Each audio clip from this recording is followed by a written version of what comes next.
Alright, hello guys. Today is October 4th, 2011, and today was Apple's press conference in which they unveiled the iPhone 4S. Now, basically, I was kind of a bit disappointed in the iPhone 4S, or at least what they showed of it. Overall, I'm not that disappointed, and I think that it's a good improvement, especially since I'm currently a iPhone 3GS owner. And I feel that if you have an iPhone 4, you shouldn't, upgrade to this iPhone 4S. But if you have an iPhone that was released before the iPhone 4 was, you should definitely upgrade to the 4S. Now, some of the improvements to the iPhone 4S is the 8 megapixel camera, the HD 1080p video recording, the Siri voice, which is probably the biggest feature on it, or at least the biggest feature that Apple is hyping up on it. Also, you have the faster data speeds, which people are dubbing, which is dubbed 3.5G, the 14.4 megabits per second data speeds, download speeds. And you also have the processor, dual core processor from the iPad, which is the A5 dual core processor. And overall, it's definitely a improvement. I mean, it's a bigger improvement from, in comparison to 3G to the 3GS, in my opinion. And it's definitely nothing to just say it's minor. It really is minor. It just isn't as big as people want it to be. And it's funny because everything that was rumored in terms of what this iPhone would have is what was announced by Apple.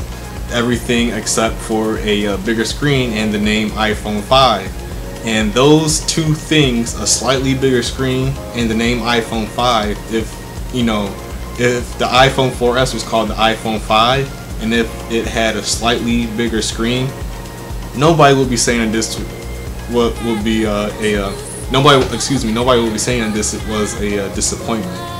So because of that, I mean, it's like people. It seems that more people just want a bigger screen, and they could care less about the faster speeds, or just the overall experience you get on the phone itself.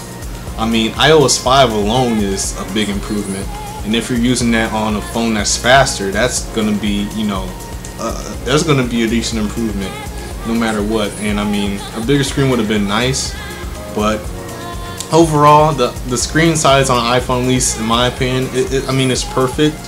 It's not, I mean, it could be bigger, but in terms of it, just being too small to the point in which you can't use it to do your functions, it's not to that point at all. I mean, it's basically the perfect size in my opinion. And I find that most phones who have bigger screens than the iPhone, I find that the overall phone itself is huge. I mean, to the point where you can't even fit it in your pocket. And overall, I'm pretty sure we'll see a new iPhone with a bigger screen soon.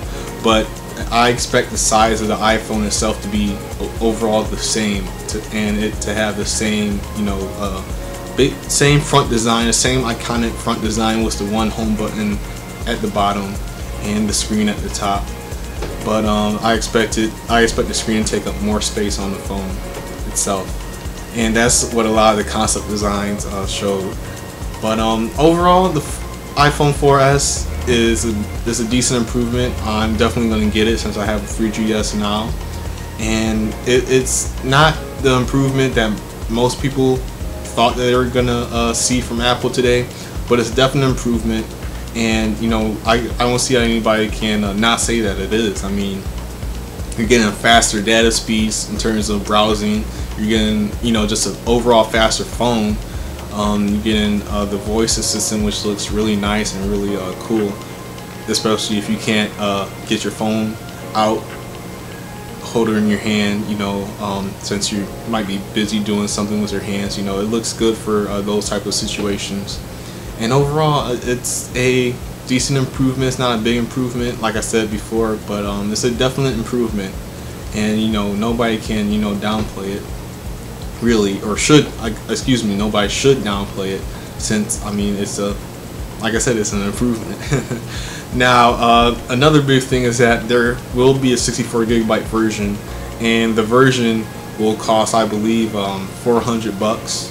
Yeah, $400, and which is quite a lot in my opinion for a 64 gigabyte version. But a lot of people were looking for a 64 gigabyte version of the iPhone, and now you have it. So if you want it, I think many people are going to get that version if they've been wanting a bigger storage size for the iPhone.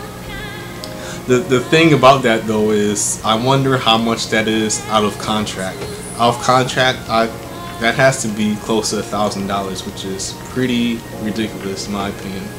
And I'm just wondering what are the prices out of contract. But other than that, overall, this was a good press conference. The iPhone 4S looks good. I don't know if they should have hyped it up as much as they did, since due to the way that they hyped it up, many people, including me, were expecting this new iPhone to be a complete redesign, but it wasn't. But still, it's a definite improvement, like I've been saying a lot in this video, and it's a continuation of the iPhone branding and just the iPhone itself. And I'm definitely expecting to see and really interested in seeing where the iPhone goes on from here. So if you were disappointed in the iPhone 4S, or if you were really pleased with the iPhone 4S, at least what they showed of it in the press conference, leave your comments below. I would like to hear them, and I like to read them. And I also like to talk back and have a sort of a discussion as to what you would be looking forward to in the future iPhones, as well as what you think are good features on the iPhone 4S. Alright, goodbye everybody.